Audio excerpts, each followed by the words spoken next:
For a second time, I stood in the forecastle. The room was as dark as mean as when I had first seen it. Now, however, as I stood as a petitioner in sailor's garb, a glum Fisk was at my side. It hadn't been easy to convince him I was in earnest about becoming one of the crew.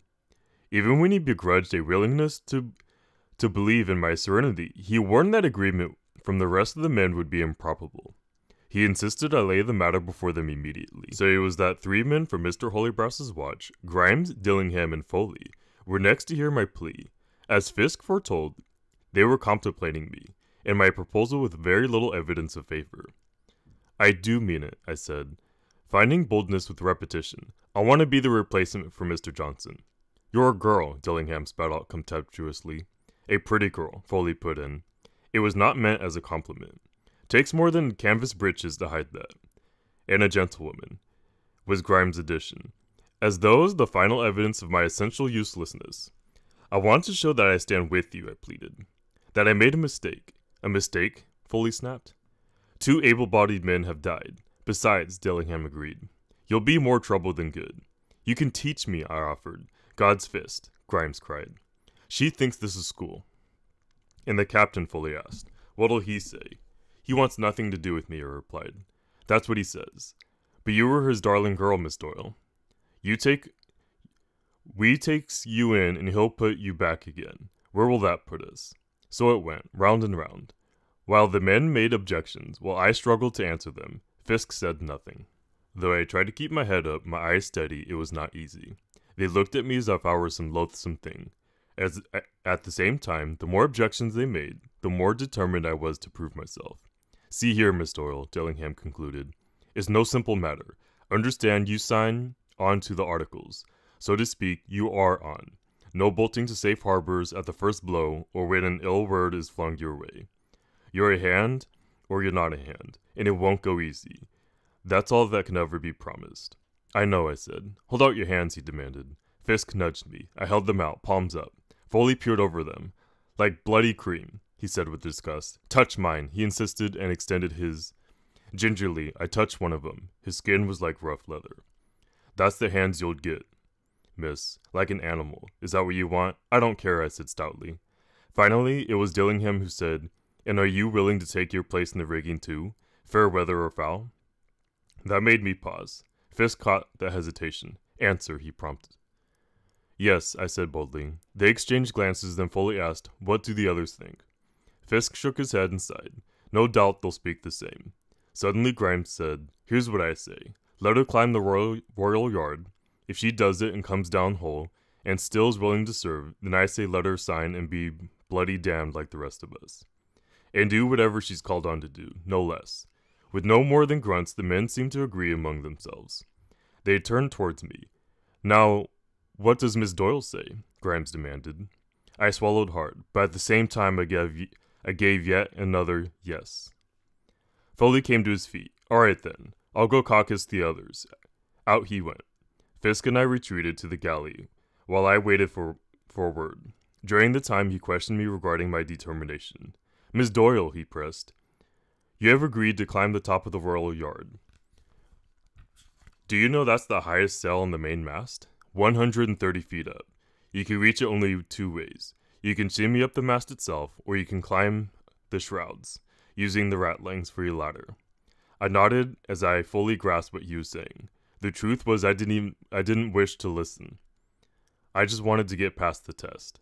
And Miss Doyle, he went on, if you slip and fall, you'll be lucky to drop in the sea and drown quickly.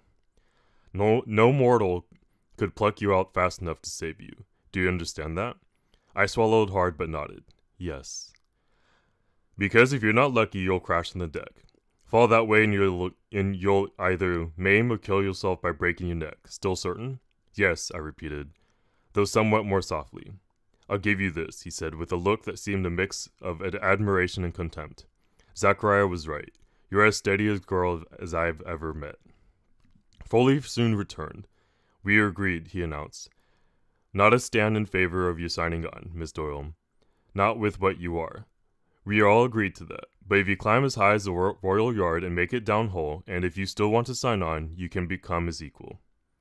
You'll get no more from us, Miss Doyle, but no less either. Fisk looked at me for my answer. I understand, I said. All right then, Foley said. The captain's still in his cabin and not likely to come out till 5 bells. You can do it now. Now? I quailed. Now before never. So it was that the 4 men escorted me onto the deck. There I found the rest of the crew had already gathered. Having fully committed myself, I was overwhelmed by my audacity. The masts had always seemed tall, of course, but never so tall as they did at that moment. When I reached the deck and looked up, my courage all but crumbled. My stomach turned. My legs grew weak. Now that it mattered, Fisk escorted me to the mast, though I was being led to die up at the stake. He seemed as grim as I. To grasp fully what I had undertaken to do, know again that the height of the mainmast towered 130 feet from the deck. This mast was, in fact, 3 great rounded lengths of wood, trees, in truth, affixed one to the end of the other.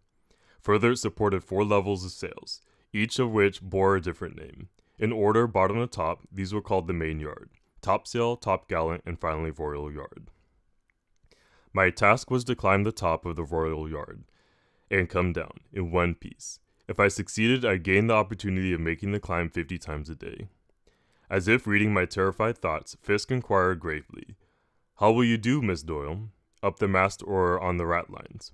Once again I looked up. I could not possibly climb the mast directly. The stays and shrouds with their ratlines would serve me better. "Ratlines," I replied softly. "Then up you go." I will confess it. At that moment my nerves failed. I found myself unable to move. With thudding heart I looked frantically around. The members of the crew, arranged in a crescent, were standing like death's own jury. It was Barlow who called out, "A blessing goes with you, Miss Doyle." To which Ewing added, "And this advice, Miss Doyle, keep your eyes steady on the ropes. Don't you look down or up." For the first time I sensed that some of them at least wanted me to succeed. The realization gave me courage. With halting steps and shallow breath, I approached the rail only to pause when I reached it. I could hear a small inner voice crying, "Don't! Don't!" But it was also then I heard Dillingham snicker, "She'll not have the stomach." I reached up, grasped the lowest deadeye, and hauled myself on atop the rail. That much I had done before. Now I maneuvered to the outside so that I would be leaning into the rigging and could even rest on it. Once again I looked at the crew. Down at them, I should say. They were staring up with blank expressions.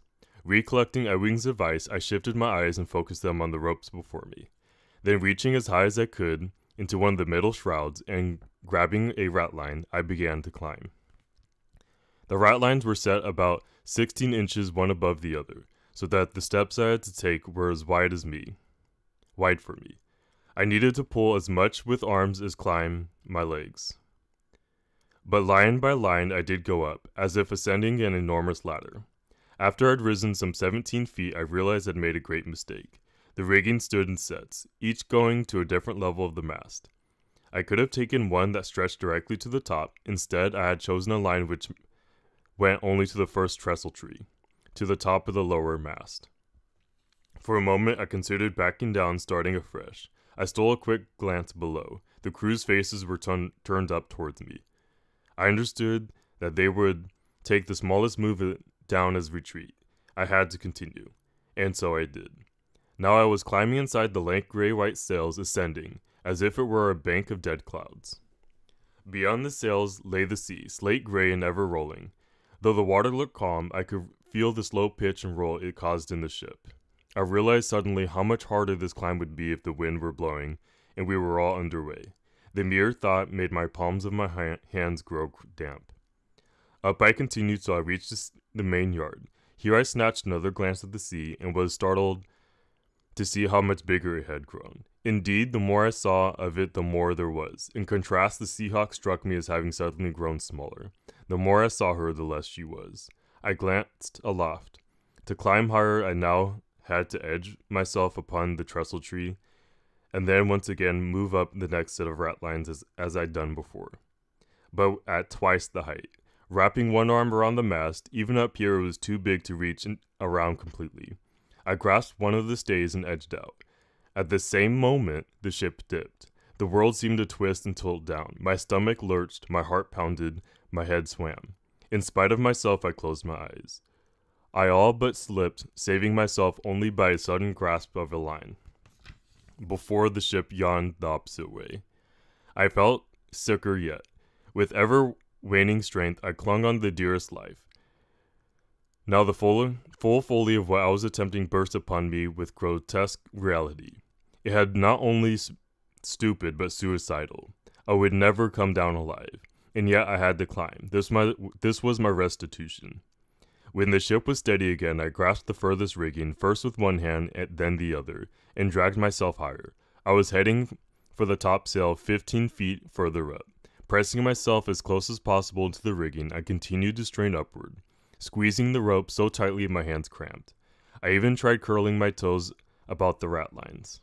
At last I reached the topsail spar, only discovered it was impossible to rest there. The only place to pause was 3 times higher than the distance I'd just come, at the trestle tree just below the topgallant spar. By now every muscle in my body ached, my head felt light, my heart an anvil, my hands were on fire, the soles of my feet raw. Time and again I was forced to halt, pressing my face against the rigging with my eyes closed. Then, in spite of what I'd been warned not to do, I opened them and peered down. The Seahawk was like a wooden toy. The sea looked greater still. I made myself glance up. Oh, so far to go. How I forced myself to move, I am not sure. But the thought of backing down was just as frightening, knowing only that I could not stay still. I crept upward, ratline by ratline, taking what seemed to be forever with each rise until I finally reached the level just below the topgallant spar. A seasoned sailor would have needed 2 minutes to reach this point. I had needed 30. Though I felt the constant roll of the ship, I had to rest there.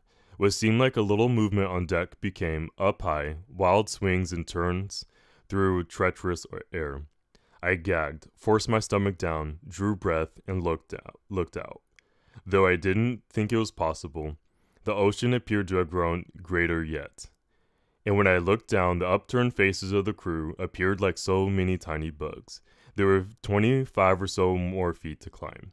Once again, I grasped the rigging and hauled myself up. This final climb was torture. With every upward pull, the swaying of the ship seemed to increase, even not moving myself. I was flying through the air in wide gyrations. The horizon kept shifting, tilting, dropping. I was increasingly dizzy, nauseous, terrified, certain that with every next moment I would slip and fall to death. I paused again and again, my eyes on the rigging inches from my face, gasping and praying as I had never prayed before. My one hope was that, nearer to heaven now, I could make my desperation heard. Inch by inch I continued up, half an inch, quarter inches. But then at last, with trembling fingers, I touched the spar of the royal yard. I had reached the top. Once there, I endeavored to rest again, but the metronome motion of the mast was at its most extreme, the Seahawk turning, tossing, swaying as if trying to shake me off, like a dog throwing droplets of water from its back. And when I looked beyond, I saw a sea that was infinity itself, ready, eager to swallow me whole. I had to get back down. As hard as it was to climb up, it was, to my horror, harder returning. On the ascent, I could see where I was going. Edging down, I had to grope blind me with my feet. Sometimes I tried to look, but when I did, the sight of the void below was so sickening, I was forced to close my eyes. Each groping step downward was a nightmare. Most times my foot found only air. Then, as if to mock my terror, a small breeze at the last sprang up. Sails began to fill and snap, puffing in and out, at times smothering me. The tossing of the ship grew, if that were possible, more extreme. Down I crept, past the topgallant, where I paused briefly at the trestle tree. Then down along the longest stretch toward the main yard. It was there I fell. I was searching with my left foot for the next ratline. When I found a hold and started to put my weight upon it, my foot, slipping on the slick tar surface, shot forward. The suddenness of it made me lose my grip. I tumbled backward, but in such a way that my legs became entangled in the lines. There I hung, head downward. I screamed, tried to grab something, but I couldn't.